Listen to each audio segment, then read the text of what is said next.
we have Mike Precia. He's the CEO and president over at Fleetwood Solutions. And you know what? We haven't covered a good nuclear verdict in a while. We haven't. So our audience hasn't heard us talk about nuclear verdicts in a while. So let's bring him on. He'll get us up to speed on the current state of all that stuff. Excellent. Mike, thanks for coming on the show on a Monday. Thanks for having me. Nice bright room over there. What part of the world are you sitting in today?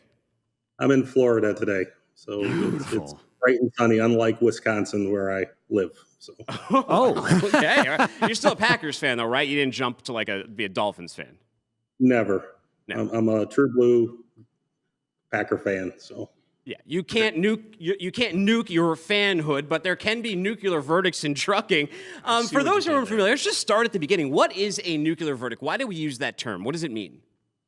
So I think in the industry, it's gotten to the point where we look at nuclear verdicts that are $10 million or larger, as a derivative of some sort of accident or claim with a motor carrier involved. Okay, so that's a nuclear. So how do these things happen, or when do they happen? Yeah, so most carriers are in a disadvantage. We depend on the trucking companies to keep our supply chain going, and as they're driving across the highways, they have big billboards on their trailers, and they become a very easy target because when they're involved in an accident, the perception is there's deep pockets, when in fact, not all carriers are huge, and all the carriers are struggling to how to protect their business because of these nuclear verdicts that are showing up over and over again. So I'm a carrier, Jaws theme going in my head, all of these sharks circling around, all of these ambulance chasers, they want to hit me with the nuclear verdicts. How do I mitigate that risk? So in our opinion, you mitigate it before an accident occurs. You have to show people that your drivers and your carrier as a whole is very serious about being compliant, keeping the roads safe, keeping your drivers safe. So we think it's a process of, working with companies like Fleetworthy Solutions that can partner with their safety departments and give them a single version of compliance truth and a single version of all the historical data that shows that you take compliance serious. Yeah, so there's this thing out there, an intelligent compliance platform, Dooner. Can you give us a little bit about that, Michael? What is an intelligent compliance platform? So our definition, it would be, it's really built on a three-legged stool. So stool number one is leveraging technology that keeps track of all the different regulatory changes and gives you the ability to visualize how you're doing from a compliance perspective. There's a lot of companies that are doing that. We add a layer of people to build an even stronger moat around our customers. And when I say people, we have our staff becomes an extension of a carrier's safety department, constantly understanding what's going on with the regs and making sure that our carriers understand the changes that are happening. And then the third piece is data. And there's a lot of data coming out of the cab these days. Many carriers don't know what to do with all the data, but whether it be plaintiff attorneys or the government, they're getting better and better at analyzing data to find negligence, right? So we want to be able to consume data, put it in a single version of the truth in the cloud, let our carriers be able to understand what's going on from a risk perspective, and then turn that data into action. So it's fine to have a lot of data, but if you don't have a partner that's telling you what to do with that data, what to do to mitigate risk, you end up being at risk. So how does this work for the user end? So I'm using, you have an in-house CP suite that is an intelligence compliance platform. So how is that used in the real world or in practice? So depending on what your position, if you're a high-level person that just needs to see dashboards on how you're doing from a driver perspective or an asset perspective from a risk profile, we deliver dashboards that easily tell you how you're doing and hopefully give you peace of mind that you are in a compliant place.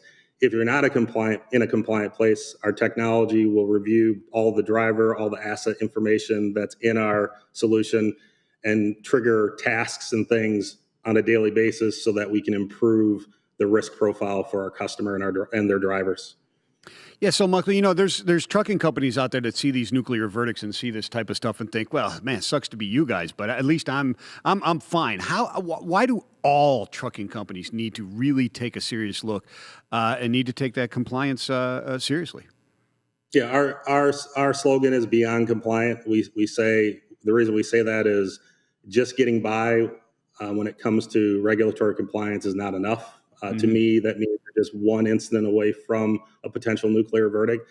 I think that carriers need to understand that there is a weird connection between negligence and liability, right? So, a driver might have a very small amount of negligence, but because of the emotional experience that happens when these tragedies happen, there's like this no ceiling from a liability perspective, right? And if there's a belief that the carriers can just handle these costs, that just is another derivative or a problem in this equation. So we say that the quicker that you can show historically that you've taken compliance seriously, the bigger moat you have when it comes to these type of nuclear verdict situations because of an accident or something that happened that was out of your control.